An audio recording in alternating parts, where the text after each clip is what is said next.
আজকে তোমাদের আমার একটা ভালোবাসার জায়গা দেখাবো, যেখানের সঙ্গে আমার মিশে আছে অনেক অনেক স্মৃতি। আমি এসেছি আমার বাপের বাড়িতে, আর এখান থেকেই যাচ্ছি ভোটের হিয়ারিং এর জন্য। আরে না না, আমার ভোটের হিয়ারিং না, আমার বোনের।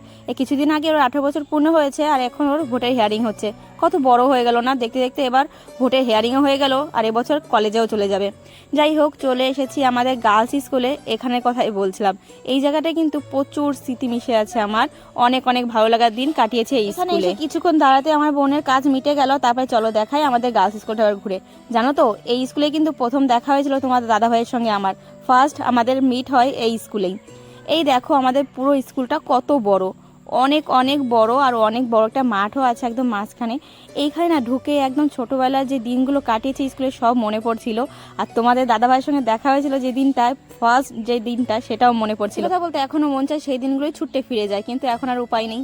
যাই হোক, ওইখান থেকে বেরিয়ে চলে আসলাম, এখন বাড়ির দিকে যাব। আর বোন বলছে দিদি আমাকে একটা আইসক্রিম খাওয়া। তো চলে গেলাম ওকে একটা আইসক্রিম কিনে দিতে। আইসক্রিম খেয়ে আমরা এখন দুইজন গান করতে করতে বাড়ি চলে যাচ্ছি।